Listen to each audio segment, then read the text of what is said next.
മഹാവിപത്താണ് ഈ നാട്ടിൽ നടക്കുന്നത്. ഇതിനുവേണ്ടി കുറച്ചു പേർ ഇറങ്ങി തിരിച്ചിട്ടുണ്ട്. എന്താണ് ഇതിന്റെ പിന്നിൽ നടക്കുന്നത് നിങ്ങളത് മനസ്സിലാക്കണം. കാര്യം എന്ന് വെച്ചാൽ അത്രയ്ക്ക് നാശമാണ് ഈ തെരുവ് പട്ടികൾ കാരണം ഇവിടെ ജനങ്ങൾ അനുഭവിക്കുന്നത്. കോഴിയെ കൊല്ലാം, ഡെയിലി രാവിലെ കോഴിയെ കൊല്ലാം, ആടിനെ കൊല്ലാം. ആട് എത്രണ്ണത്തിനെ കടിക്കുന്നു? ആടിനെ കൊല്ലാം, പന്നിയെ കൊല്ലാം, മുയലിനെ കൊല്ലാം, താറാവിനെ കൊല്ലാം. പട്ടിയെ മാത്രം കൊല്ലാൻ പാടില്ല. കാരണം ആട് കടിച്ചാൽ പേവിഷയം ഉണ്ടാകത്തില്ല, എരുമ കടിച്ചാൽ പേവിഷയം ഉണ്ടാകത്തില്ല, പട്ടി കടിച്ചാൽ മാത്രമേ പേവിഷയം ഉണ്ടാകത്തുള്ളൂ. ഇന്ത്യയിൽ 2800 കോടി രൂപയുടെ വിപണനമാണ് പേവിഷബാധയ്ക്കുള്ള ആന്റി റാബിസും ആന്റി ഇമ്മ്യൂണോഗ്ലോബുലിനും നടക്കുന്നത്. ഈ കമ്പനികൾ ഫൈനാൻസ് ചെയ്തിട്ടാണ് ഈ സ്ത്രീകൾ ഇതിന്റെ പുറകെ നടക്കുന്നത്. യാതൊരു സംശയം വേണ്ട, മനസ്സിലാക്കണത്. അവരുടെ ചെലവിലാണ് ഇവർ ഈ നാട്ടുകാർക്ക് പട്ടി കടിച്ചാല ഞങ്ങൾക്കങ്ങ് വലിയ പ്രേമമാണ് ഈ പട്ടിയെടുത്ത് വീട്ടിൽ കൊണ്ടുപോകും, ഞങ്ങൾ വീട്ടിലോട്ട് എത്തിച്ചേരാം, വീട്ടിൽ കൊണ്ടുപോകും, ഓരോരുത്തർ വീട്ടിൽ കൊണ്ടുപോയിക്കോ, യാതൊരു കുഴപ്പമില്ല. റോഡിൽ കൂടെ ഇറങ്ങി നടക്കാൻ പറ്റത്തില്ല. ഇവിടെ കാണുന്നില്ലേ എത്ര കുട്ടികളെയാണ് മുഖത്ത് കടിച്ച് വികൃതമാക്കിയിരിക്കുന്നത്. ഒരു പട്ടിക്ക് വേണ്ടി ഇത്രയധികം ഇത് ഉണ്ടാക്കുന്നതിന് യാതൊരു സംശയം വേണ്ട. ഇവർക്ക് NGOസിന് ഫൈനാൻസ് ചെയ്യുന്നത് ആന്റി റാബീസ് വാക്സിൻ ലോബികളാണ്, യാതൊരു സംശയമില്ല. ഇത് ഞാൻ ആധികാരികമായിട്ട് പറയുന്നതാണ്. ഞാൻ ബ്ലോഗ് എഴുതിയിട്ടുണ്ട്. കാരണം മെഡിക്കൽ സർവീസസ് കോർപ്പറേഷന്റെ മാനേജിംഗ് ഡയറക്ടർ ആയിരുന്ന സമയത്ത് 469 മരുന്ന് എനിക്ക് ടെൻഡർ ഫൈനലൈസ് ചെയ്യാം. പക്ഷേ ആന്റി റാബീസ് വാക്സിൻ ഫൈനലൈസ് ചെയ്യാൻ പറ്റത്തില്ല. അത്രയ്ക്ക് കിടമത്സരമാണ് കമ്പനികൾ തമ്മിൽ. കാരണം എന്താണ്? 250 രൂപയുള്ളൂ ആന്റി റാബീസ് വാക്സിന്. പക്ഷേ ആന്റി ഇമ്മ്യൂണോഗ്ലോബുലിൻ, അത് കാറ്റഗറി 3 വൈറ്റിനും മറ്റുമൊക്കെ ആയിട്ട് ആവശ്യം വരുന്ന ആന്റി ഇമ്മ്യൂണോഗ്ലോബുലിൻ ഞാൻ മെഡിക്കൽ സർവീസസ് കോർപ്പറേഷനിൽ ചാർജ് എടുക്കുമ്പോൾ 3800 രൂപ, മാർക്കറ്റിൽ 6500 രൂപ വിലയുള്ള 3800 രൂപയുള്ള ആന്റി ഇമ്മ്യൂണോഗ്ലോബുലിൻ ഹ്യൂമൻ വേരിയന്റ് ഇത് നിർലോഭം നമ്മുടെ മെഡിക്കൽ കോളേജുകൾ വഴി കൊടുക്കുകയാണ്. അത് കൊടുത്തു കഴിഞ്ഞാൽ ഉടൻ തന്നെ ഡോക്ടർമാർ പ്രിസ്ക്രിപ്ഷൻ എഴുതും. പ്രിസ്ക്രിപ്ഷൻ എഴുതി കഴിഞ്ഞാൽ തന്നെ അന്ന് ഏതാണ്ട് 8 കോടി രൂപയുടെ മരുന്ന് മാത്രമാണ് മെഡിക്കൽ സർവീസസ് കോർപ്പറേഷൻ വാങ്ങിക്കുന്നത്. കേരളത്തിൽ ഏതാണ്ട് 35-40 കോടി രൂപയുടെ മരുന്നാണ് ചെലവഴിക്കുന്നതെന്നാണ് കണക്കാക്കിയിരിക്കുന്നത്. അത് കുറച്ച് കൊണ്ടുവന്നു. ആന്റി ഇമ്മ്യൂണോഗ്ലോബുലിൻ കുറയ്ക്കാൻ പറഞ്ഞു. കുറച്ച് കൊണ്ടുവന്നതിന്റെ കാര്യം തന്നെ ഇതിനകത്ത് വളരെയധികം മിസ്യൂസ് ഉണ്ട്. അപ്പൊ ഇങ്ങനെയുള്ള ഇത്രയും 2800 കോടി രൂപയുടെ കമ്പനികൾ ഫൈനാൻസ് ചെയ്യുന്ന കുറച്ച് പേര് മുന്നോട്ട് വന്നിട്ട് പറയാണ് പട്ടിയെ മാത്രം സംരക്ഷിക്കണം. എന്റെ വീട്ടിലുണ്ട് 2 പട്ടി. ഞാൻ പട്ടിക്ക് എതിരായിട്ടുള്ള വ്യക്തിയൊന്നുമല്ല. 3 പട്ടി ഉണ്ടായിരുന്നു. 1 വയസ്സായിട്ട് ചത്തിട്ടുണ്ട്. ഞങ്ങളുടെയൊക്കെ ആണെന്നിട്ട് പൊന്നോമനങ്ങളെ പോലെ എന്റെ മക്കളെ പോലെ തന്നെ ഞാൻ വളർത്തുന്നതാണ്. പക്ഷേ എന്തുകൊണ്ടാണ് ഇതിനു വേണ്ടി മാത്രം why the selective prevention of cruelty to animals? ഇപ്പൊ സുപ്രീം കോടതി ഇതിനെ സ്റ്റേ ചെയ്തിരിക്കുകയാണ്. അന്തിമ വിധി വരുന്നേ ഉള്ളൂ. ഞാൻ കേരള ഗവൺമെന്റിലെ ഞാൻ പറഞ്ഞു I want to participate as a legal team in this case. Section 13 of the Prevention of Cruelty to Act clearly says nothing of this act will stand against the destruction of stray dogs in lethal chambers. ആക്ടിനകത്ത് പറയുന്നുണ്ട് stray ഡോഗ്സിനെ കൊല്ലുന്നതിന് ഈ കാളയ്ക്ക് കുളമ്പടിക്കുന്നതോ മറ്റേ കാസ്ട്രേഷനോ ഇതൊക്കെ ചെയ്യുന്നതൊന്നും cruelty അല്ല. ഇതൊക്കെ മനുഷ്യന്റെ ജീവിതത്തിന് ആവശ്യമായിട്ടുള്ള കാര്യങ്ങളാണ്. Nothing of this act will stand. അങ്ങനെ ഒരു പ്രൊവിഷൻ അത് സ്ട്രൈക്ക് ഡൗൺ ചെയ്യാതെ എങ്ങനെ ABC റൂൾസ് എടുത്തിട്ട് അതും പട്ടിക്ക് മാത്രമായിട്ടൊരു ABC റൂൾസ്, പട്ടിക്ക് മാത്രമായിട്ടുള്ള ഒരു ABC റൂൾസ് എന്താ കൊണ്ടുവരുന്നത്? അപ്പൊ അവിടെയാണ് നിങ്ങൾ മനസ്സിലാക്കേണ്ടത്. ഇത് ദയവ് ചെയ്ത് ഞാൻ കൊച്ചൗസൈ സാറിന്റെ അടുത്തും പറഞ്ഞു, ഇത് സുപ്രീം കോടതിയുടെ ശ്രദ്ധയെ നമുക്ക് കൊണ്ടുവരണം. ഇതിനകത്ത് വലിയൊരു ലോബിയാണ്. കൊല്ലരുത്, പട്ടിയെ കൊല്ലരുതെന്നാണ് തീരുമാനമെങ്കിൽ കോഴിയെ കൊല്ലാൻ പാടില്ല, താറാവിനെ കൊല്ലാൻ പാടില്ല, പശുവിനെ കൊല്ലാൻ പാടില്ല, ഒന്നിനെയും കൊല്ലാൻ പാടില്ല. നമുക്ക് എല്ലാം ബാൻ ചെയ്ത് ഒന്നിനെയും കൊല്ലാൻ പാടില്ല എന്നുള്ളൊരു സ്ഥിതിവിശേഷം ഉണ്ടാക്കണം. അതല്ലാതെ പട്ടിയെ മാത്രം കൊല്ലാൻ പാടില്ല എന്ന് പറയുന്നതിനകത്ത് ഇതിനകത്തുള്ള പൈസ മാത്രമാണ് ഇതിന്റെ മോട്ടീവ് എന്നുള്ളതാണ് പ്രധാനമായിട്ട് മനസ്സിലാക്കുന്നത്. ഞാൻ കുറച്ച് നാൾ കോർപ്പറേഷന്റെ അഡ്മിനിസ്ട്രേറ്ററായിട്ട് ഇരിക്കുമ്പോൾ ഇവരുടെ തന്നെ ഒരു സൊസൈറ്റി ഉണ്ട്, ഹ്യൂമൻ സർവീസ് സൊസൈറ്റി. അവരാണ് ഈ ABC റൂൾസ് നടത്തുന്നത്. ഒരു പട്ടിക്ക് 750 രൂപ ആ പേര് പറഞ്ഞ് വാങ്ങിക്കുന്നുണ്ട്. വേറെ ആർക്ക് കൊടുത്താലും അവർക്ക് വിശ്വാസമില്ല. ഈ ആൾക്കാർ തന്നെ നടത്തുന്നതാണ് human service society of India. അവര് വന്ധ്യകരിച്ചാൽ മാത്രമേ വന്ധ്യീകരണമാകത്തുള്ളൂ, വേറെ ആർക്കും കൊടുക്കാൻ പാടില്ല.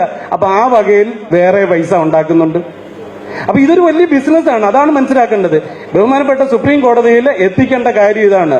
ഞാൻ ഇന്നലെ മണിമുള്ള രാജു ചേട്ടൻ്റെ അടുത്ത് ഞാൻ പറഞ്ഞു, ഞാനൊരു വലിയ ഗണപതി ഭക്തനാണ്. ഞാനൊരു പാർട്ടി ഉണ്ടാക്കാൻ പോയി, ഇതൊക്കെ കഴിഞ്ഞ് റിട്ടയർ ചെയ്തിട്ട് രാജുവേട്ടനൊക്കെ ചേരാൻ എലിയെ കൊല്ലാൻ പാടില്ല, എലി ഗണപതിയുടെ വാഹനമാണ്, അതുകൊണ്ട് എലിയെ കൊല്ലാൻ പാടില്ല എന്ന് പറഞ്ഞു വരികയാണെന്നുണ്ടെങ്കിൽ അംഗീകരിക്കുമോ? അല്ലാതെ ശരിയുണ്ടല്ലേ? പട്ടിയെപ്പറ്റി കൊല്ലാൻ പാടില്ല എന്ന് പറഞ്ഞ് നിൽക്കുന്ന ആൾക്കാരുള്ള ഒരു നാട്ടിൽ ഓരോ മൃഗത്തിനെ ഓരോ ജാതിക്കാരങ്ങ് ഏറ്റെടുക്കാം, അതിനെ കൊല്ലാൻ പാടില്ല എന്ന് പറഞ്ഞിട്ടുള്ളത്. അപ്പൊ ഇതൊന്നുമല്ല ഇതിനകത്ത് നടക്കുന്നതെന്ന് പറഞ്ഞു കഴിഞ്ഞാൽ വളരെ വ്യക്തമായിട്ടാണെന്നുണ്ടെങ്കിൽ ഈ കാര്യങ്ങളെല്ലാം ഇത് വളരെ വ്യക്തമായിട്ട് തന്നെ പറയട്ടെ, ഇതിനകത്തുള്ള കച്ചവട താല്പര്യം മാത്രമാണ്. ഞാൻ കഴിഞ്ഞ കാലത്ത് 3 കൊല്ലം മുമ്പ് വെസ്റ്റ് ബംഗാളിൽ പോയി ഇലക്ഷൻ ഒബ്സർവറായിട്ട്. അവിടെ ചെന്ന് കഴിഞ്ഞപ്പോൾ എന്റെ ലൈസൺ ഓഫീസർ ഒരു ദിവസം വന്നില്ല. അപ്പൊ അദ്ദേഹത്തിന്റെ അടുത്ത് ഞാൻ ചോദിച്ചു എന്താ വരാഞ്ഞെന്ന് പറഞ്ഞു അദ്ദേഹം അവിടുത്തെ കെൻഡൽ ക്ലബിന്റെ പ്രസിഡന്റാണ്. അദ്ദേഹം പോയതിന്റെ കാര്യം അവിടെ നാഗ റെജിമെന്റ് ആണ് വന്നിരിക്കുന്നത്. നാഗ റെജിമെന്റ് വന്ന് താമസിച്ച് ഒരു 10 ദിവസം കഴിഞ്ഞപ്പോൾ ആ പ്രദേശത്ത് ഒറ്റ പട്ടിയില്ല. അവരുള്ളതിനെല്ലാം കൊണ്ട് ഈ നാഗാലാൻഡ് ഇതിനെ കൊന്നു തിന്നുന്നില്ലേ, ആർക്കും ഒരു പ്രശ്നമില്ലല്ലോ. അപ്പൊ എന്താണ് ഇതെല്ലാം വിളയുന്ന ഒരു സ്ഥലം എന്ന് പറയുന്നത് കേരളമാണ്. എല്ലാം വെച്ച് പിടിച്ചു വിടുന്നതും കേരളത്തിലോട്ടാണ്. ഇവിടെ വന്നു കഴിഞ്ഞു കഴിഞ്ഞാൽ അവർ നാഷണൽ ഇമ്പോർട്ടൻസ് ഇവിടുത്തെ ചാനൽസ് കൊടുക്കും, ഇവിടുത്തെ ന്യൂസ് മീഡിയ കൊടുക്കും. അവർക്കൊക്കെ ആണെന്നുണ്ടെങ്കിൽ പത്മഭൂഷണും പത്മവിഭൂഷണും ഒക്കെ കിട്ടും. കാര്യം ഒരു വലിയ കോസിന് വേണ്ടിയാ. ഞങ്ങളെ പോലുള്ള എന്തെങ്കിലും കാര്യം ജനങ്ങൾക്ക് വേണ്ടി ചെയ്യുന്ന ഉദ്യോഗസ്ഥന്മാർക്ക് കുറച്ച് ലോകായുക്ത കേസും കുറച്ച് വിജിലൻസ് കേസും കിട്ടും. ഇതാണ് ഇവിടെ നടക്കുന്നത്. എന്തെങ്കിലും ചെയ്തിട്ടുണ്ടെന്നുണ്ടെങ്കിൽ 4 വിജിലൻസ് കേസാണ് എന്റെ പുറകിലുള്ളത്. മരം വെട്ടിയതിന് വേറെ കേസ്, അല്ലാത്ത കേസ്, ഇങ്ങനെയുള്ള കേസുമായിട്ട് നിൽക്കുകയാണ്. കളക്ടറായിട്ട് പോലും രക്ഷയില്ല. ജനോപകാരപ്രദമല്ലാത്ത എന്തെല്ലാം പരിപാടികൾ ജനങ്ങൾക്ക് വിരുദ്ധമായിട്ട് ചെയ്യുന്നുണ്ടോ അവരെ എല്ലാം വലിയ വാഴ്ത്തപ്പെട്ടവരായിട്ടാണെന്നുണ്ടെ കൊണ്ടു നടക്കും. അല്ലാതെ ജനങ്ങൾക്ക് വേണ്ടി എന്തെങ്കിലും ചെയ്യുകയാണെങ്കിൽ തീർച്ചയായിട്ടും ഇത് നല്ല രീതിയിൽ എതിർക്കേണ്ട കാര്യങ്ങളാണ്. പണ്ട് ഇവിടെ ബ്രിട്ടീഷ് രാജ്യത്ത് മഹാത്മാഗാന്ധിജി ചെയ്തത് എന്താണ്? സിവിൽ ഡിസൊബീഡിയൻസ് എന്ന് പറഞ്ഞാൽ ഇങ്ങനെയുള്ള ഡ്രാക്കോണിയൻ നിയമം ഉണ്ടെങ്കിൽ അങ്ങേ പോലുള്ള ജനപ്രതിനിധികൾ തീർച്ചയായിട്ടും മുന്നോട്ട് വന്ന് അതിനകത്ത് മഹാത്മാഗാന്ധിജി ഞങ്ങളെപ്പോലുള്ളവർക്കൊക്കെ പരിമിതികളുണ്ട്, പല കാര്യങ്ങളും ഇനി ചെയ്യാനുള്ളതുണ്ട്. അല്ലാതെ IAS വലിയൊരു സർവീസായിട്ടോ അതിനകത്ത് ജീവിതകാലത്ത് ഇരിക്കണമെന്ന് ആഗ്രഹം ഉള്ളതുകൊണ്ടല്ല, പലതും ചെയ്തിട്ടുണ്ട്. ഇനി ഇരുന്ന പല കാര്യങ്ങളും ചെയ്യാൻ പറ്റുമെന്നുള്ളൊരു ആഗ്രഹം ഉള്ളതുകൊണ്ട് കുറച്ചു കാലം കൂടെ അതിനകത്ത് ഇരിക്കണമെന്ന് ആഗ്രഹം ഉള്ളതുകൊണ്ടും പറയുന്നു. പക്ഷേ ഇതിനെതിരായിട്ട് ഒരു ശക്തമായിട്ടുള്ള ജനപ്രക്ഷോഭം ഉണ്ടായേ പറ്റത്തുള്ളൂ. This is selective.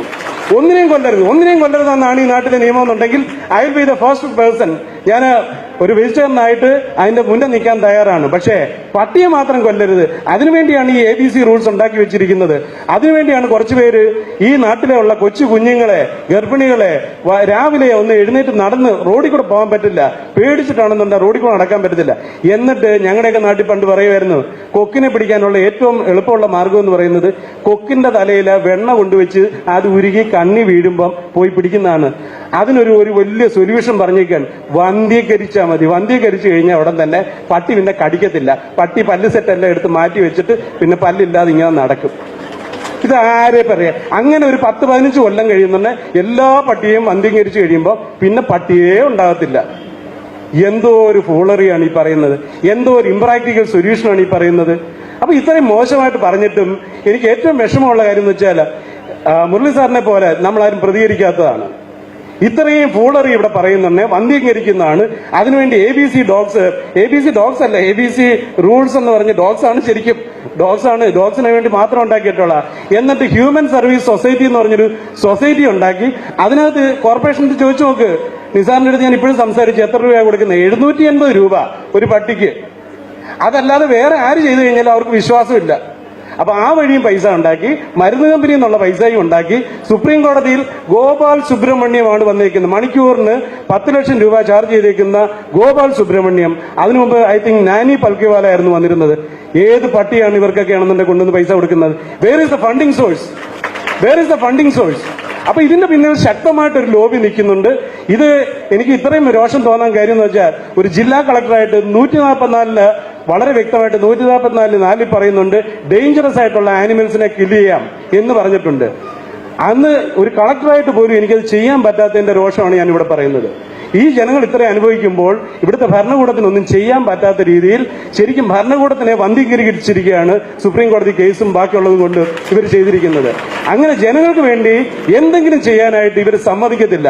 അതിനുവേണ്ടി ടോപ്പ് മോസ്റ്റ് ലോയേഴ്സിനെ ഇറക്കി തെറ്റിദ്ധരിപ്പിച്ച്, സുപ്രീം കോടതിയെ തെറ്റിദ്ധരിപ്പിച്ച് ഈ സെലക്റ്റീവായിട്ടുള്ള ഒരു പട്ടിക്ക് വേണ്ടി മാത്രമായിട്ടുള്ള നിയമം ഉണ്ടാക്കുന്നതിന് ഇതാണ് കാരണമെന്ന് സുപ്രീം കോടതിയെ ബോധ്യപ്പെടുത്താത്തിടത്തോളം കാലം ഇതിനകത്ത് ഒന്നും ചെയ്യാൻ പറ്റത്തില്ല.